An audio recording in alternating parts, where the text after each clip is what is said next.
él empieza uno a encontrar relaciones y empieza a encontrar más secretos en Alicia en el País de las Maravillas, que terminan siendo todas crítica política.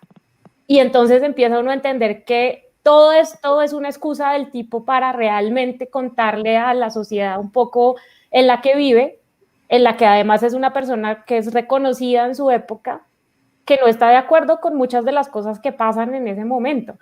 Entonces, como que todas esas cosas me han acompañado en diferentes momentos de mi vida, y pues obviamente, o sea, el nivel de pasión que tengo yo con esta historia ya es un tema un poco morboso, y es de seguir esculcando para seguir encontrando, pero obviamente todo el tema de la historia como tal me entretiene mucho y me parece, digamos, bastante juguetona en términos de tiene mucho para que seguir creando a partir de esa misma historia, ¿no? Y de esos mismos personajes.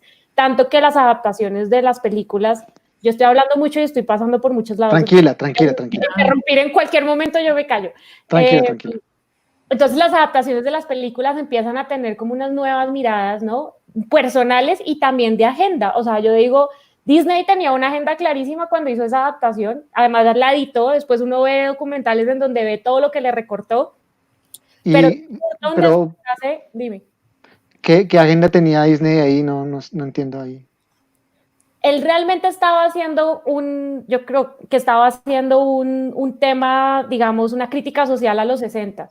Yo sí creo que él estaba un poco, era un poco godo, y en esa medida sus creativos eran muy hippies y entendieron un poco las posibilidades de la historia en la medida de poder mostrar no una mirada occidental del mundo, sino realmente miradas muy particulares, ¿no? De diferentes culturas, porque es que además los personajes traen cosas de diferentes lugares del mundo, y él intenta siempre como que esto sea muy victoriano, muy perfecto, muy Disney, en ese sentido muy maquillado, y hay solo una escena que es la de la oruga, en donde esto parece un viaje LSD y es imposible recortarla porque es que ese personaje tiene que ser así de absurdo y tiene que ser, pero entonces termina siendo un estereotipo, ¿no? De un hippie en un viaje LSD.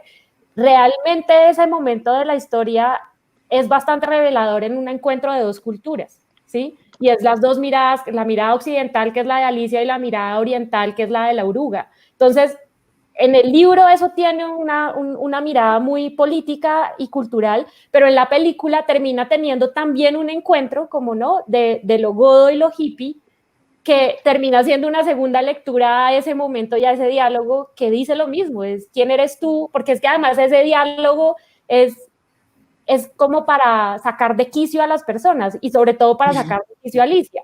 Entonces, pues hay como muchas de esas cositas que pasan que uno es como que empieza a escarbar y empieza a mirar y dice como, ok, aquí hay un poco una cosa mucho más allá de un cuento infantil, y yo también estoy de acuerdo con Carolina. O sea, yo creo que es un libro que pudo estar pensado para un público infantil, pero hoy por hoy tengo mis reservas. Yo diría que esto no estaba escrito para un público infantil. La excusa fue esa niña, pero realmente, y por más de que nos hagan pensar que la niña era súper dotada, súper inteligente, que las cogía todas en el aire, la verdad, yo creo que ella fue una excusa para que él realmente escribiera todo esto que le estaba pasando por la cabeza y que no podía decirlo socialmente o públicamente. Okay.